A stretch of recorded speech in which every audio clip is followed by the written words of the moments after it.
nuestras espaldas, ¿no? Luego me acuerdo, era de la obsesión de Claudio, que tenía, decía, pero ¿sabés hacer nudos? Porque había que atar la sábana. Decíamos, está todo bien. Dice, a mí lo único que me preocupa son los nudos, ¿no? Entonces tratando de explicarle que, bueno, que había pescado desde que era chiquitito, así que si había algo que sabía hacer eran nudos, ¿no? Fernández salió al balcón, ató las colchas anudadas a un pilar del balcón, ¿no? Un pie del balcón, y nos fuimos. Vemos que pasa un coche y nos tiramos al piso. Recuerdo que necesité girar la cabeza y ver la mansión iluminada y la ventana abierta de par en par. Y esa fuente de luz que salía de la ventana abierta por la que nos habíamos ido. Es una, digamos, imagen muy fuerte, es una imagen que todavía tengo, que la veo.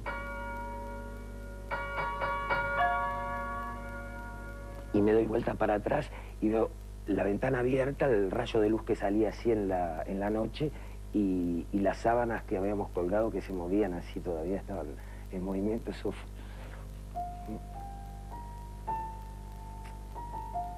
Nos fuimos de ahí, seguimos corriendo, dando vueltas, nos cruzamos con una persona.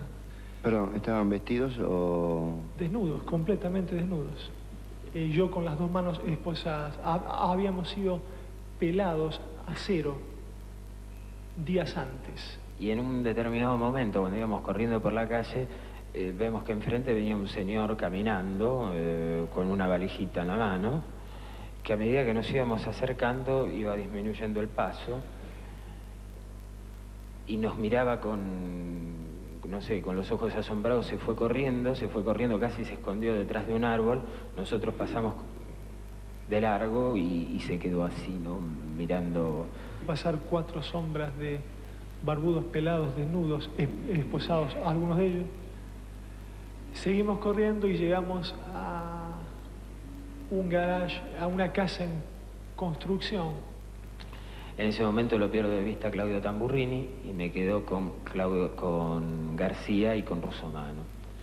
Y yo vi toda la escena.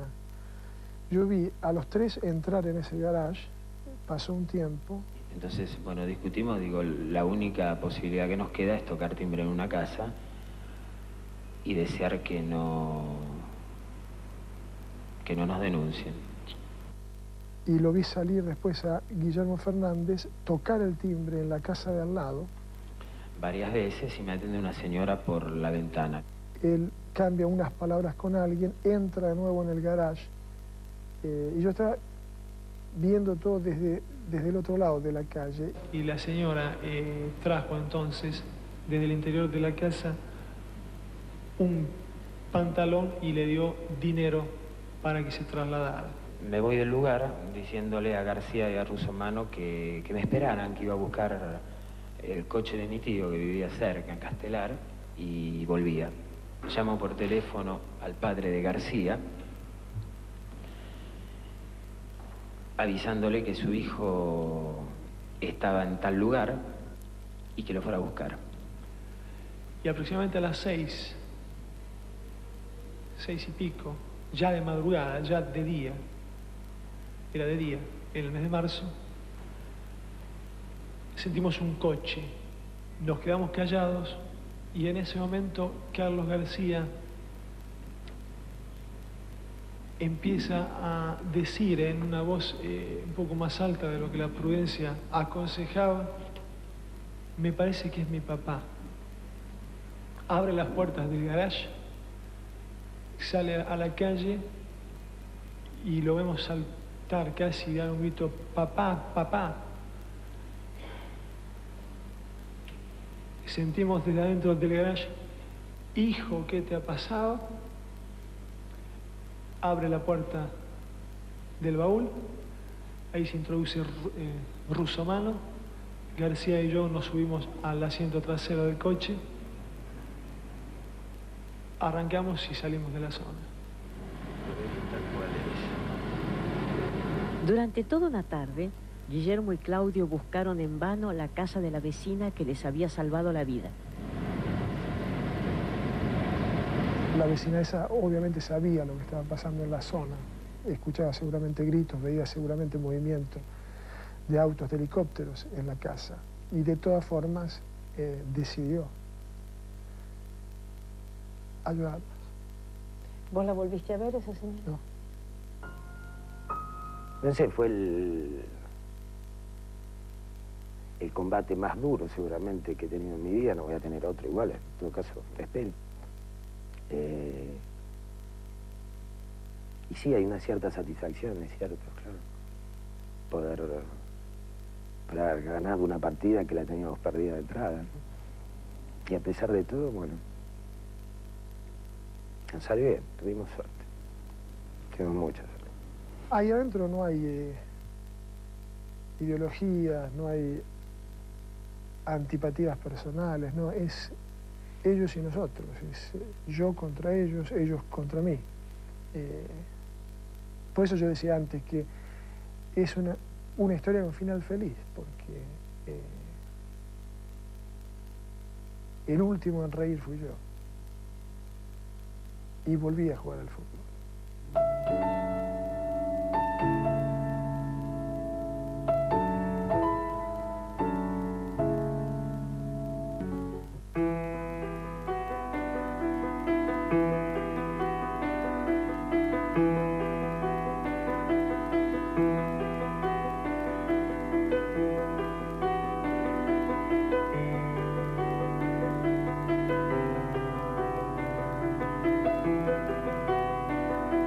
Señores jueces, quiero utilizar una frase que no me pertenece, porque pertenece ya a todo el pueblo argentino.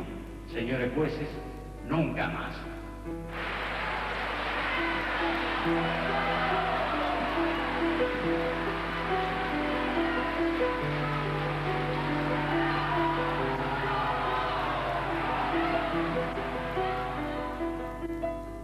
Ni el paso del tiempo ni los indultos pueden borrar los rastros de las grandes tragedias políticas. Las heridas permanecen abiertas. Ni siquiera los ejecutores pueden librarse de los fantasmas del pasado.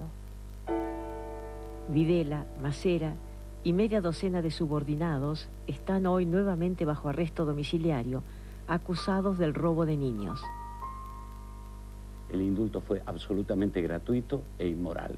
Y por lo menos, estaban presos y castigados los principales responsables. Y es al que nuestro señor presidente dijo que no podía haber presos ni a los pajaritos. Por eso los indulta. No tenía ninguna necesidad de indultarlos. El país no quería que los indulten. No había ningún peligro, pero era un símbolo. Diría que es el único símbolo que tuvo la Argentina en este siglo, el tenerlos presos. Jacobo Timerman falleció pocas horas después de esta entrevista. Sus palabras se convirtieron así en parte de su testamento. La admiración que despertaba la Argentina porque pudo meter presos a esos asesinos y tenerlos a cadena perpetua. Pienso hoy, muchos años más tarde, que en realidad sentí que la revinculación con la Argentina estaba dada a partir del juicio. Claudio Tamburrini dejó el fútbol profesional y en Suecia es docente de filosofía del derecho. Porque el vínculo con mi país está intacto y se renueva constantemente. Y en esa renovación constante del vínculo, el juicio y esta historia tiene una parte central. Posiblemente habría que abundar en historias más pormenorizadas, más cotidianas de la vida de los desaparecidos, porque darían indicios sobre algunas facetas de la condición humana que afloran en condiciones extremas. De poder hablarlo y sentir que otra persona lo entendía tal como era, me pasó a partir de formar parte de mi organización que es Hijos.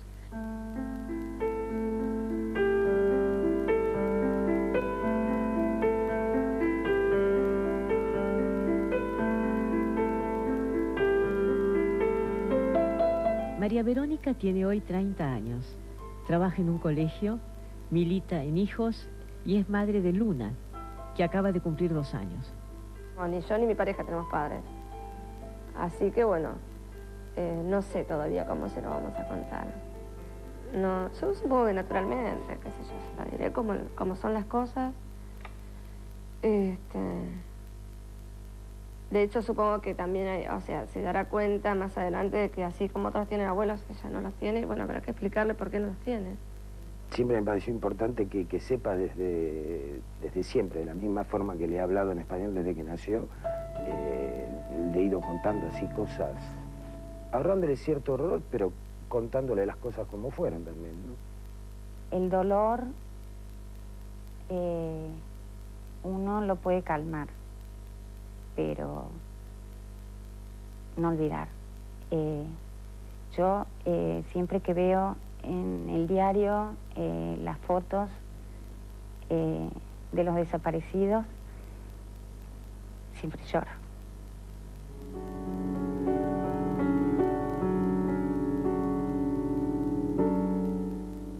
Todavía resta saber el destino de las víctimas.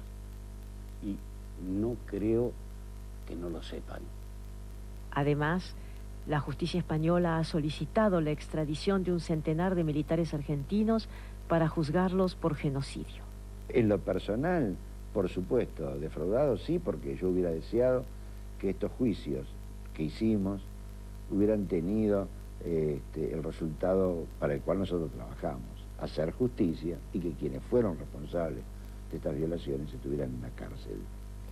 La justicia por mano propia, la voladura de la AMIA, los secuestros extorsivos, la brutalidad policial, son parte de la herencia que nos dejó la dictadura. Yo creo que hay un sector muy poderoso de lo que llaman el establishment que estuvo de acuerdo con la dictadura militar. Y mediante los indultos no se pretendió satisfacer a los militares, se pretendió satisfacer al establishment. Creo que uno de los factores que hace que sigan existiendo gatillos fáciles, o sea, el llamado gatillo fácil, porque en realidad es simplemente un asesinato de la policía.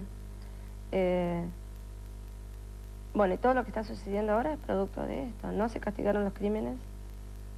Y bueno, y esa es como la ley ahora.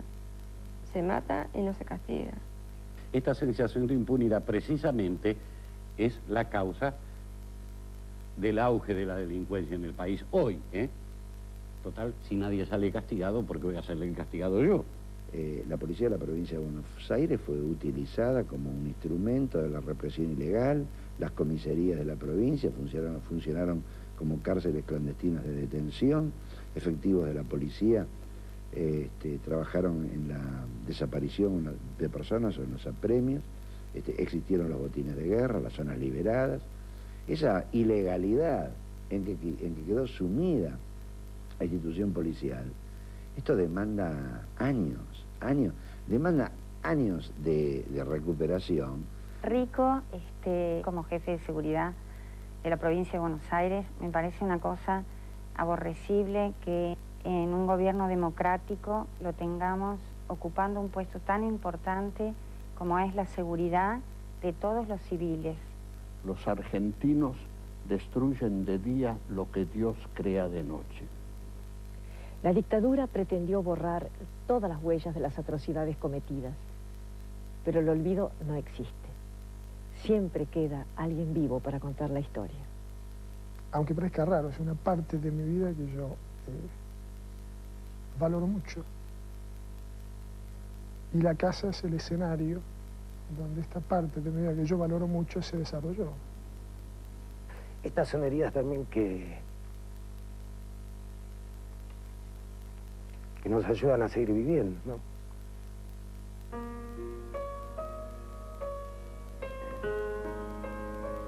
Sí, hay cosas que son importantes que uno sepa, que duelan, que aunque parezca simplista, a veces el mundo también uno puede vivir entre buenos y malos, ¿no? No sé, tal vez cuando crezca ya podremos charlar de otra manera de lo que ha pasado.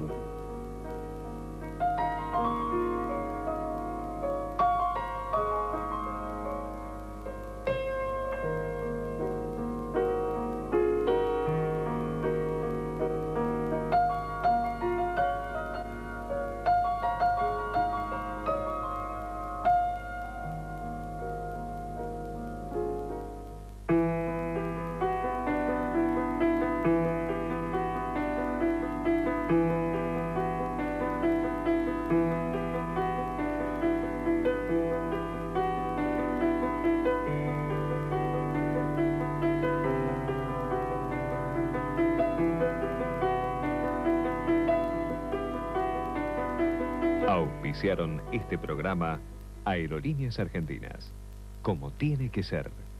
Arcor, líder en alimentos y golosinas. Nobleza Picardo, superando su propia marca. Educando a Fernando, un libro de Ernesto Semán, publicó Planeta. En Volkswagen, la calidad no es lo que...